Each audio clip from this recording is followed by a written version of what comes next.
ब्रह्मरूपमाधिमध्य सर्वभासकम् भावषट्कहीनरूपनित्यसत्यमद्वयम् वाङ्मनोतिगोचरं च नेति नेति भासितम् तं नमामि देवदेव रामकृष्णमीश्वरम्.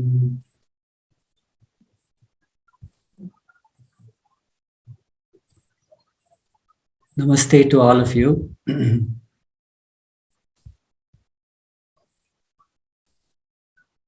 On a bus station, there was a bird catcher sitting and waiting for the bus. He had about 10 to 15 small cages in which he had those lovebirds and other birds which are used as pets by people. And probably he was contemplating on something, he was thinking about it or something. He was occupied. He was mentally occupied. He didn't notice from one of the cages, the door had opened and one bird had come out. The moment this bird came out, there was a lot of noise from the other birds. And after some time, the bird again returned to the cage. Just when it was returning, the bird catcher saw it and closed the door of the cage. This appears to be our story actually. It did happen with a bird, but it is our story. And Sage Vasishtha, he says, why do we get entangled with the world? And how the entanglement, the way in which we get involved, indulged in this world, how it brings in misery. And whenever there is less misery or no misery, we feel very happy. It's not a positive happiness as such. He has been explaining in this Upashama Prakarana. In this last phase of this Prakarana, Upashama Prakarana, he tells two stories with a wonderful background for Jnana as such. We have seen from the story of Uddalaka, he explained how this Ashtanga Yoga could be used for silencing the mind, calming the mind. And he has been, most of the time, because this is a Jnana Shastra, he's been talking about Jnana Yoga as such, or how intellect can be used to silence the mind. Just before he concludes this Prakarana, he gives a wonderful hint. It's not just a hint. He literally directs us what happens when we get entangled and why we get entangled. He says there are three ways in which we occupy our mind. The mind is active. The first he calls it as Asha. Asha is something which is something like wishful thinking. I wish this happened to me. I wish I had this. I wish I did not have this. Idamasyat iti prarthanam asha. That's what Yoga Vasishtha says. The second thing, and this we know that these are basically, they are desires, and through these desires, we act in this world. There's no problem as far as most of the people are concerned. They just get a thought, they get a wish, they work for it and acquire that or achieve that goal, whichever they have thought. The second occupation, he says, which is very important, which all of us have experienced it and we know this. What is that? He says, Anusandhanam. Anusandhanam means not dwelling in the present, but dwelling in the past and the future. Now, if you just observe your mind, if we always, all of us observe our minds, we find that we think of whatever has happened in the past, good and bad. Then we also, along with that thought, we start thinking that it should have happened this way. I must have talked, I must have responded that way, but I reacted. And either there is nostalgia, that is, living in the past and then remembering, recalling that happiness which we would have got, or we will be actively involved in either guilt or repentance. This is about the past. And what about the future?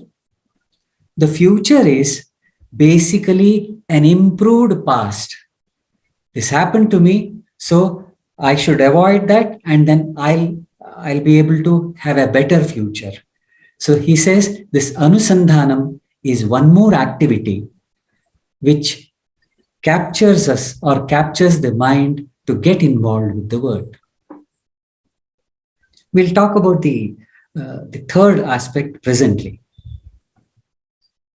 Now, what happens when we have this either desires or this thing? We are all aware.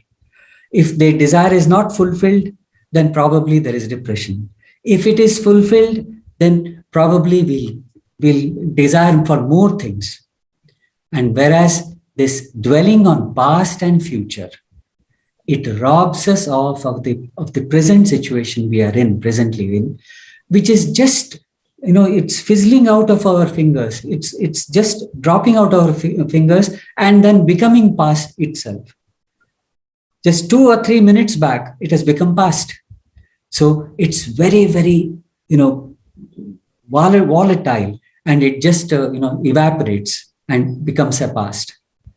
And consequently, what happens is we stop living. And instead of living, we get entangled with the world. At the same time, Yoga Vasishtha says that these are not, it repeats, these are not limitations of the mind, but they are actually powers of the mind. What is that? The wish which we have, it improves our life. Not only materially, but also spiritually. How does that happen? When we start working for things which we don't have, we improve our living standards, we improve our comfort level. And when we start improving on what we are presently, that I am a person, and every one of us knows directly or indirectly what are our limitations. And if I am able to get control over my limitations, if I am able to get rid of my limitations, then my life will be better. It's not the standard of living, but the life itself will become, and I'll really start living. Last time we saw that we engage in certain activities which helps us to be in the present. And when we are in present, we are living in the present. Those are the actual moments we have really lived. Then Vasishtha comes to the third aspect, third way in which the mind gets activated. What is that? It is sankalpa. This I will achieve. This I will do. This is called as karma sankalpa. And always it starts with choosing something which we want, choosing something which we want to achieve. And when we decide after the choice, then we start working or we start putting effort in that direction. These three occupations are always there in all our activities, and throughout the life, this is what we are doing. But when do they become entanglements? When do they bind us? Or actually, When do we bind ourselves to the world? When do we get indulged with the world? When do we get involved with the world?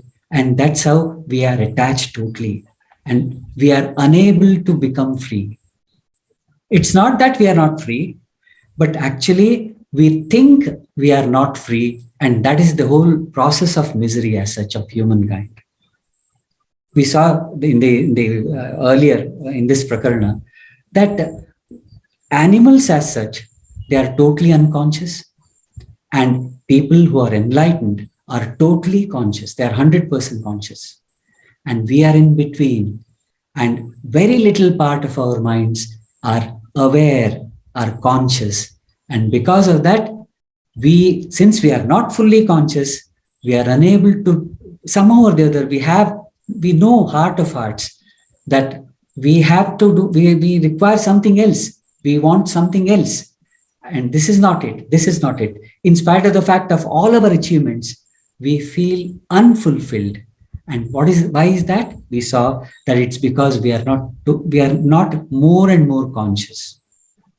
And what happens is, when we are not conscious, or because it requires a lot of effort to become totally conscious. So what do? We resort to an easier method of becoming 100%.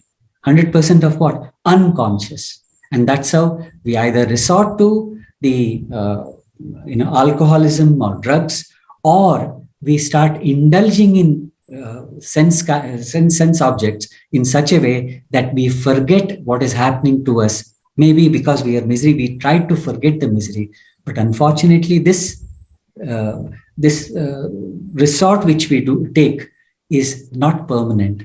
And the moment we lose that, stupor which we get from alcoholism or drug, they again come back to the same life. And so again, this vicious circle continues. So to become conscious, he says, you become aware of what happens to the mind as such. In fact, this was the wonderful question which our rishis asked. We didn't ask, why do I get angry? We never asked, why does somebody become angry? And what happens when he becomes angry? We asked, what happens to the mind when it is angry? What happens to the mind when it is under the influence of lust and greed and, jealousy? What happens to the mind? When they ask this fundamental question, as sage Vasishta is suggesting to Rama, he says, try to see what happens in these two activities, Asha and the other one, the second one. Asha, that's the desire, when we desire for something, and the other one is when we are doing Anusandhana. Anusandhana, what happens is, you'll find, in fact, we can do that, we know it. What happens, what is actually mind? Mind is nothing but flow of thoughts. From one thought to the other, it continues, and there is a movement, there is an activity. When there is intense asha, when there is intense desire, there is excitement, there is, anger or the excitement and exhaustion and other things. And when we don't achieve it, we become irritable, we become angry. And when do we become emotional? What happens is, the activity of the mind, the flow of mind becomes faster and faster. Same is the case when we dwell on past and the future. The mind as such becomes, it becomes very, very fast, because that movement of thoughts is more and more, it increases.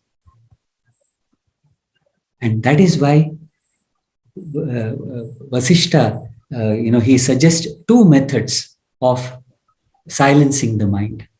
And both these methods, he doesn't negate any one of them. He suggests both these methods. He says, Dvau kramo chittanashaya, yogam jnanancha raghava, yogas tadvritti rodhohi, jnanam samyagavekshanam. There are only two methods. One is through yoga, and the other one is through jnana. Yoga, what does it say? It says you silence the mind. the vrittis of the mind should be negated. It should be, you should do nirodha. You should contain them. You should stop them if it's possible. And the second one is jnana, that is self-observation, samyaga vekshanam, that is looking within, observing the mind. Most of us, in fact, we have these qualities of looking within. We do that. And when do we do that? Only thing is when an event has passed. Why did I, for example, a person comes and he talks to us.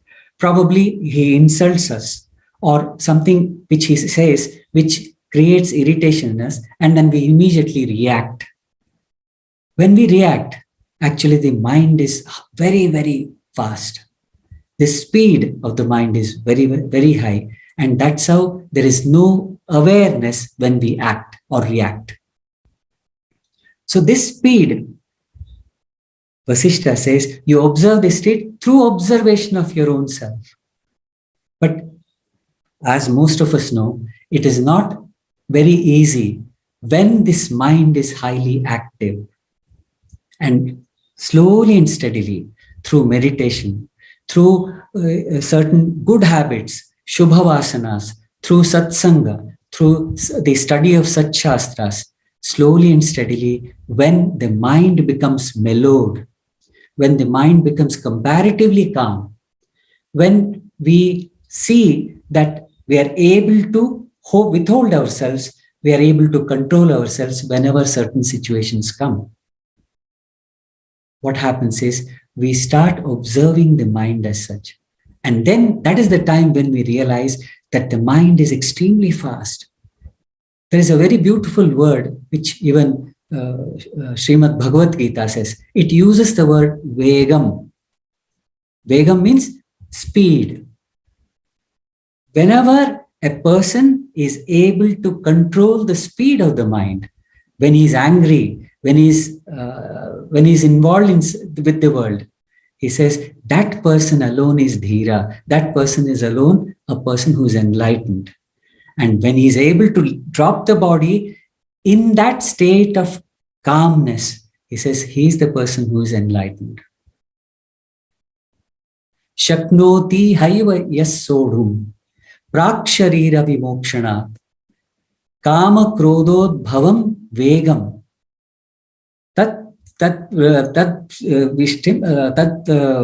it says when you drop those things, you become sukhi, you become happy. We become happy when the vegam stops. Whenever we experience this happiness, you'll notice that the mind as such is calm. The mind as such doesn't have that speed which we talked about. When we are able to, control the speed, we are able to mellow down the mind. We are able to find that basically mind as such, it's not mind as an instrument. It's not an instrument, but actually it's an activity. This is a wonderful conclusion which is come to by by our rishis. It's an activity. Buddha uses, he uses a wonderful word for mind. He doesn't use mind. He uses the verb. He says minding. Mind is not an instrument, but it's an activity.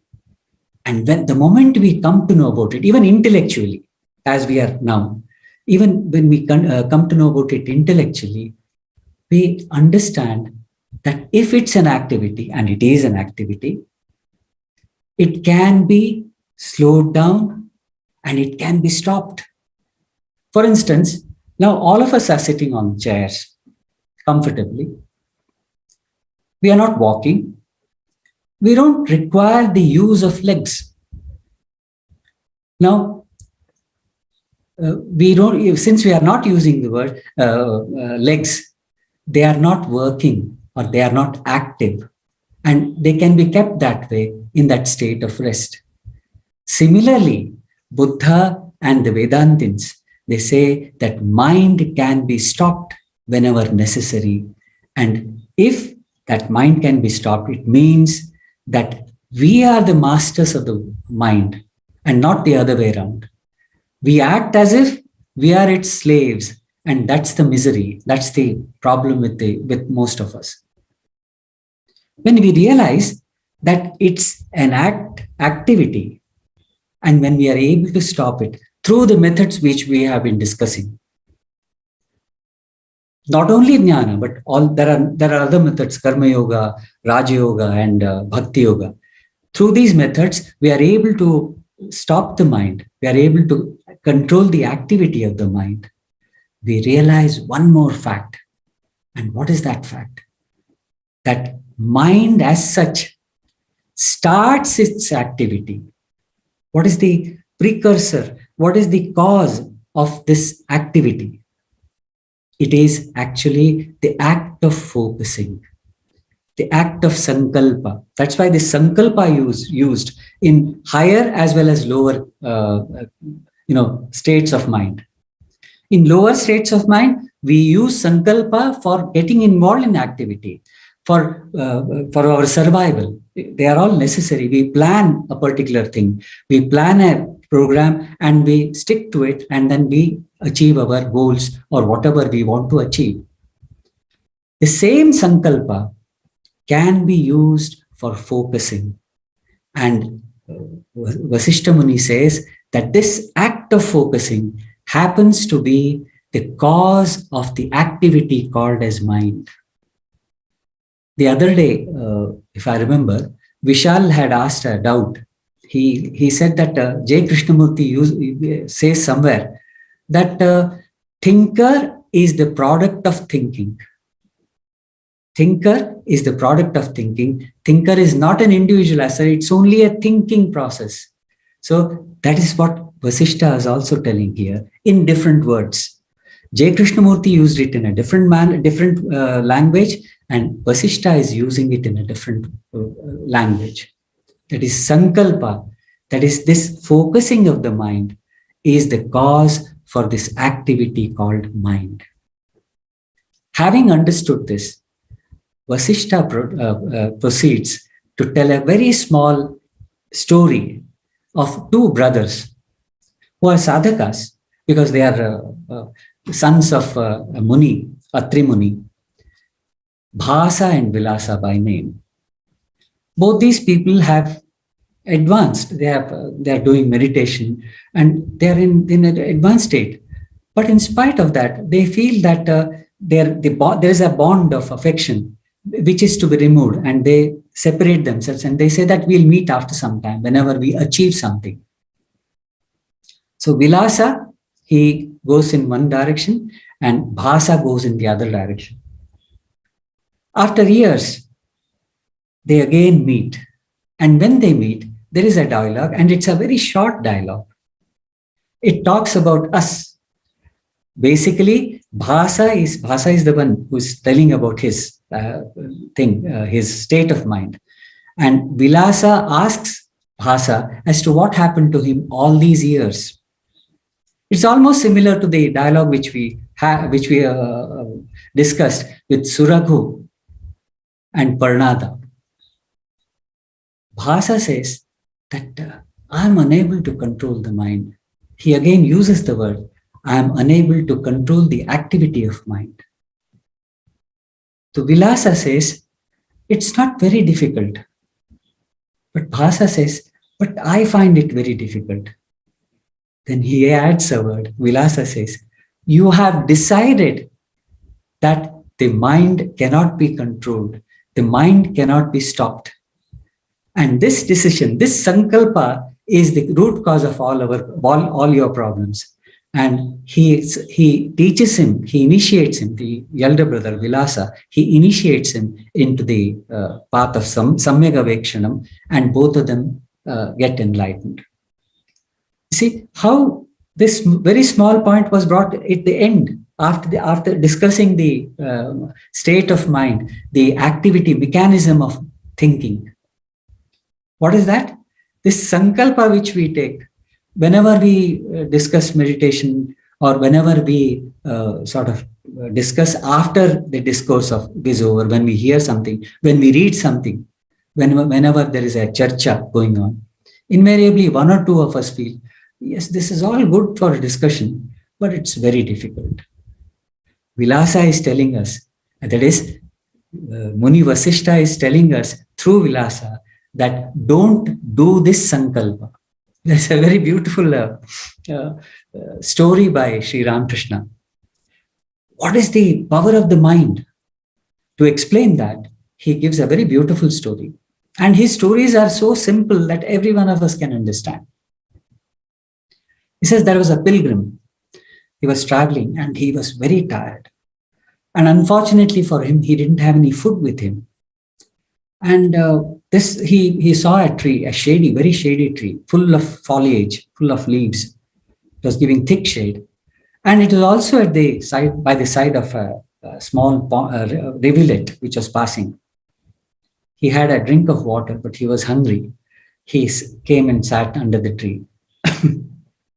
There was a small, light breeze, and then he felt relaxed.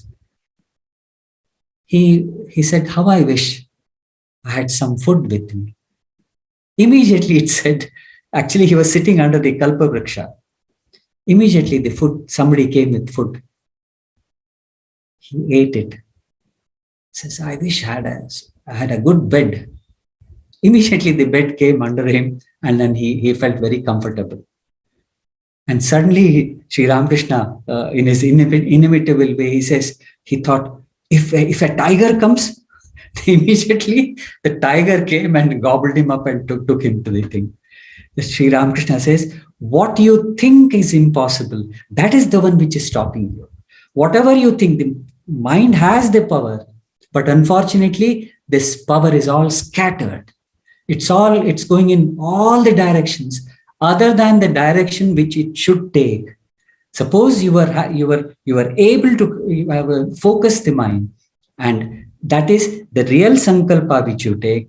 Nothing is difficult. You can achieve everything. And that's what Swami Vivekananda keeps repeating. Says, you are infinite. You are all powerful. But unfortunately, you have hypnotized yourself as a weakling. He says, you are not sinners. He says, you are all children of immortality. Amritasya putraha, he says, whenever he was addressing the audience. And he used to say that it's a sin to call man sinner.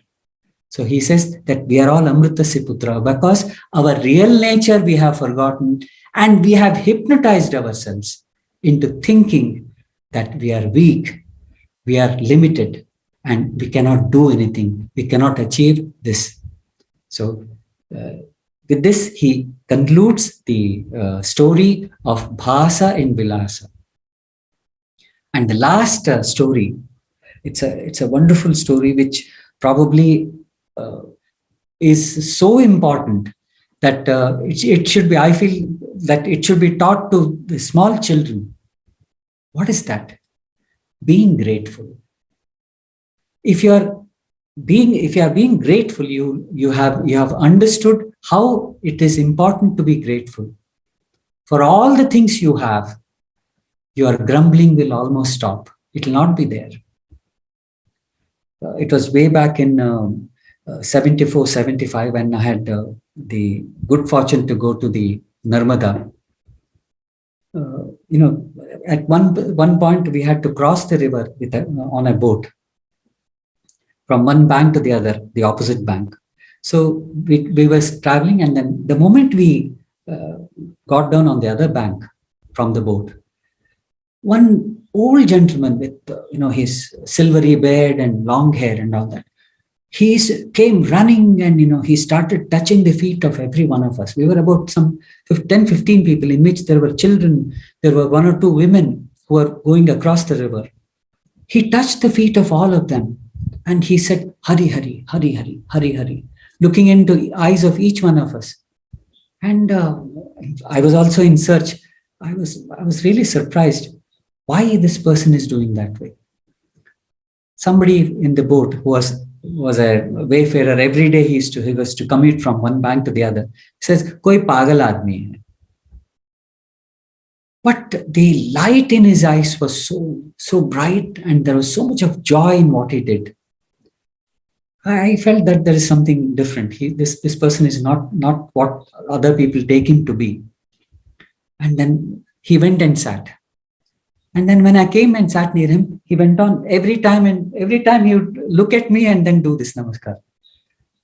I casually asked him, I said, Babaji, what is it that you are doing? कुछ नहीं बेटा, मैं नमन कर रहा हूं. You see, this Navavidha Bhakti, I didn't know at that time there is called as Navavidha Bhakti. Later on, I came to know about it. This Navavidha, one of the methods of achieving devotion, bhakti, is through Naman. And he had taken this Naman not to the Ishtadevata, but to everything around. Whomever he came into touch, he used to do Naman. And literally he would touch the feet of everybody. And that gave him so much of joy.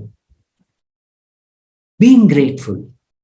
If you are grateful to what you have, then all the other things will, they'll melt. There'll be nothing.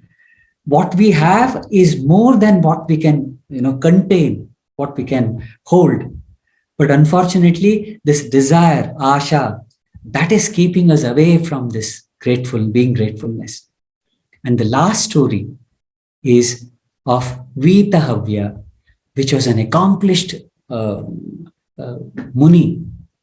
And he was in his last phase of his sadhana. He was a Jivan Mukta as such, but last phase of sadhana, he felt that he should, now the time has come for him to drop the body, to become Videha Mukta.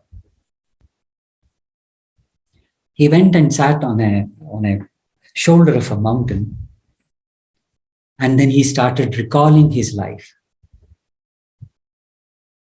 He started thanking those people who had looked after him during his childhood, his mother, his parents, his friends, his relations, his class, or the people, Gurukulas who are companions with him.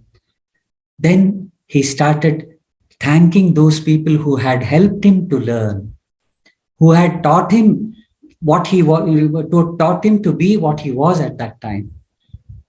And last, in the end, he starts thanking the desires, the anger, the jealousy, all these so-called Arishadvargas, the 6 enemies of mind, moha and the mamatva, all these things are, he starts thanking them.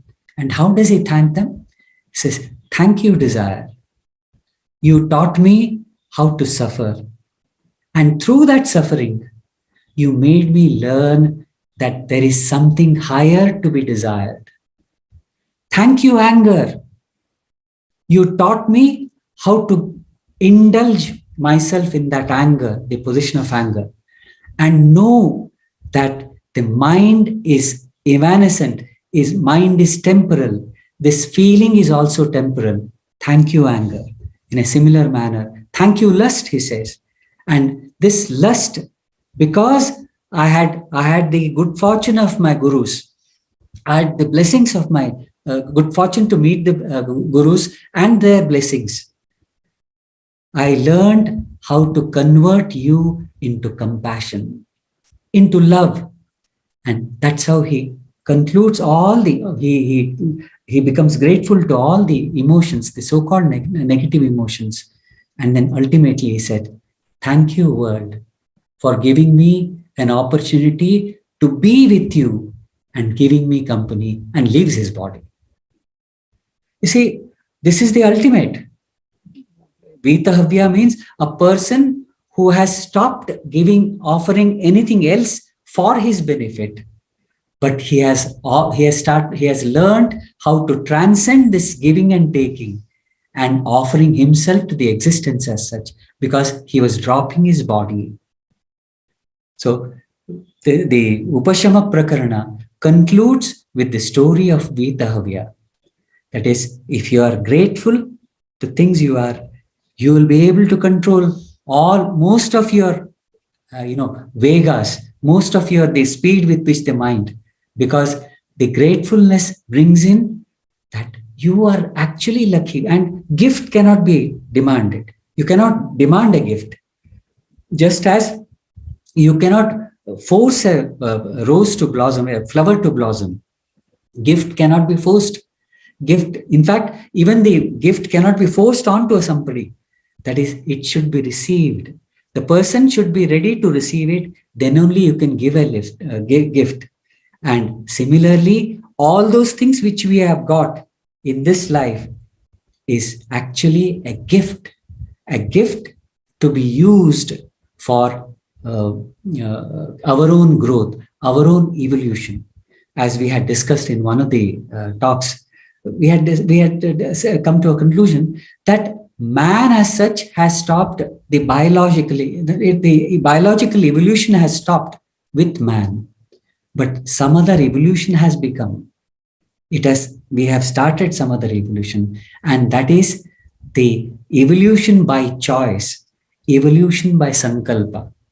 That when we do sankalpa to evolve our mind, to evolve our awareness and become enlightened, that's the sankalpa which we do. And through that sankalpa, we receive something. And this enlightenment too cannot be forced. It's a gift which we get, and we have to just wait for it. We have to be receptive for it. And it's like Sri Ramakrishna gives an example. He says, when you put the line in for catching the fish, he says, you have to be extremely patient. Sometimes the hook which has got the food for it, the fish catches it. And sometimes even if it takes it in its mouth, it can escape. And only sometimes you can catch the fish. And more importantly, when you have put the line into the water and waiting for it, you have to be extremely silent and receptive. And when you are receptive, suddenly the hook goes down, the float goes down, and then the fisherman knows that he has caught the fish. Similarly, the enlightenment comes on its own as a gift to us. And as this, Kung Fu Panda, the movie, the animation movie in which that tortoise tells the panda, who's going to be the future master, he says, past is history, future is mystery. And the present which is going on is a gift, and that's why it is called as present. Similarly, if we learn how to be in the present, and how can we be in the present? When we are satisfied, when we have calmed down the asha and anusandhana, the dwelling on past and future, and all the time the wish to become, the wish to have, and this wish to have and become, these, when we stop these things, and they get stopped when we add one more quality, one more habit of ours. We develop one habit of ours of being grateful, being thankful to existence. And let us learn these things and improve our life as such. And when the life improves, naturally along with it, we become more and more useful to other people. It's not that you go and serve them, but people in your presence will feel very nice, very comfortable. They don't have to tell you anything. Just as we saw people, when you approach enlightened persons who are presently, there are many people who are presently living. When you approach them, when you be in their presence, you become calm, and as if you have forgotten all your problems. Why does it happen? Because they don't have any problems. They are living in the present. They are living in moment to moment. And when they talk to you, when they look into your eyes, they are really looking into your eyes, and there is nothing else in their mind. That's how they have learned to be in the present. That's how they have controlled the mind. That's how they have stopped the mind. And they are. That is, they are who they are. And similarly, we too can become. But unfortunately, this small sankalpa which is there, that is thinking negatively, thinking that it is not possible, thinking that it's difficult, that is holding us back. So let us understand that knowing ourselves is very, very easy. But what are the things which are keeping us away from knowing ourselves? It is these three occupations of the mind, activities of the mind. And mind itself is an activity which can be stopped, just as you can stop the activity of your bodily parts. So with that, I think we'll conclude. And if we have any questions, doubts, I welcome them.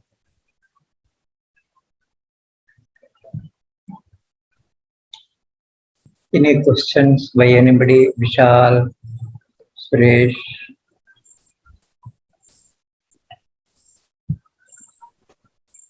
In fact, we are very grateful to you, sir. Actually, both of us are grateful to one another, because you are giving me an opportunity to share what I have. And as somebody was telling, that when you talk what you try, what you have understood, then what happens is you start living that, you try to live that. So it has been a very great experience for me also to be with you all. And initially I used to say, I think I have mentioned it also, how we wish, Asha, how we wish we were able to meet in person. But I find that there's no difference. We are meeting online and fine, it's wonderful. And maybe we have learned how to interact online. And that's a very welcome thing as such.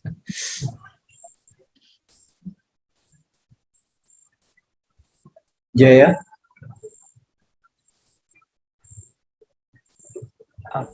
No further questions. This slowing down, is it what we can say is the Tanumanasa? Yes, it is. It is Tanumanasam. Basically, Tanumanasam is, it has become thin. The manas has become thin. Tender. Is it tender mind, or is it? No, we were talking, there is so much of activity. This activity has reduced. That is Tanumanasam. And, that's what I was telling last time when we discussed that we will stop, for the timing, we'll take a break after this thing. This Tanumanasa is discussed in detail in Nirvana Prakarana, which this Tanumana, he takes it to the, very grand scale. Yes, it's a pinnacle. So we'll be able to talk it only at that time. But this is, apparently it is Tanumanasa for all of us. It's the mind has thinned down.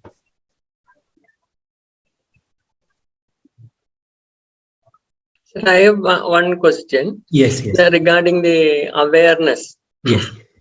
As you have been telling, awareness is very important, and that is leading to the spiritual this thing. But as last time Sudarji was asking, whether our senses are involved in the awareness, or more than that, because we want to withdraw our senses. That is also a part of our this thing. But when we withdraw the senses, do we become aware? If we become aware, and then what level of awareness it will be? Yes, I understand your question. That is, if we become aware, do you think that we'll stop using the senses? And that is, we don't utilize the senses. I'll just tell you what happens when we start the meditation. I mean, most of us are meditators. We have been trying to sit quietly for some time. First thing is, we resolve, again, sankalpa. We resolve to sit for those 5 minutes, 10 minutes, 15 minutes quietly. The second resolution is, we resolve to concentrate, to focus on a particular object. Object means, I don't mean the external object, maybe our Ishtadevata, maybe on mantra, maybe on your breath. You resolve. So at that time, when you take this resolution, that is, you are actually taking a decision. You choose to become aware of the breath. But invariably what happens, when we start sitting and we start, I'm taking the example of breath, probably 2 or 3 inhalations and 2 or 3 exhalations, the mind goes somewhere. And I'll come to a very often that thing which happens often to most of us. The distraction comes. It's a distraction. Because we move away from our object. The distraction comes from an external sound. If we have closed our eyes, because they preferably say that you close your eyes, if you have, probably it is the sound, a dog barking, a motorcycle horn, or a vehicle moving on the road. It can be anything. That is, the senses as such are aware of the surroundings. Just as now, for the time being, you are, when we are discussing, you are concentrating on my voice and perhaps probably my image. But even at that time, your senses as such are aware of so many things that are going on around you. That is called as peripheral. That is, it's not you, it doesn't belong to you as such, but you are aware of the things which are there. And invariably, when the meditation ripens, the focusing as such, what we are focusing on, that portion or that object starts expanding. You start expanding that thing. And what happens is you start including the peripheral things that are going on in your object of meditation. And that's how the awareness improves.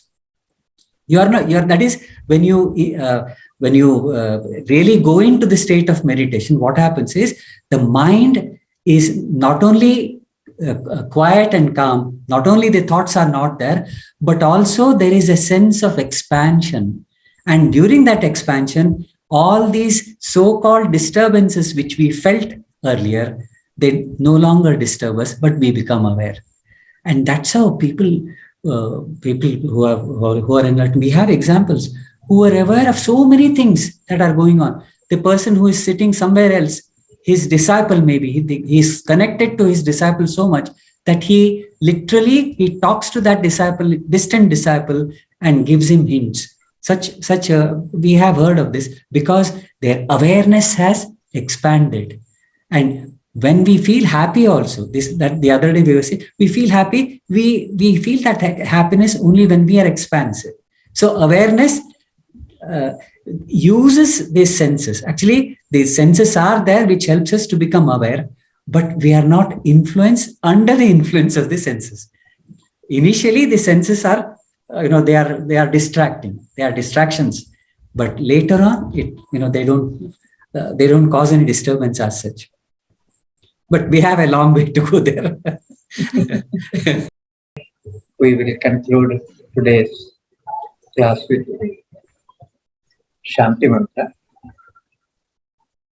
Sarve bhavantu sukhinah, sarve santu niramaya, sarve bhadrani pashyantu, ma kasche dukkha bhave. Om Shanti Shanti Shanti. Maybe we will bring Raghuji to Kodungalur in November for a weekend time, so that all those people who are interested, they could come, and then we will have one-to-one interaction also, because personal interaction will be always. That will be nice. We will plan about it. We'll do that. Yeah. Definitely. Because by November, I think things are improving. Yes, and they are becoming better. And we will meet sometime in November. Definitely. Personally. Okay. That this quest continues to be there, so that we will move forward. Charai. Shubharatri. Shubharatri.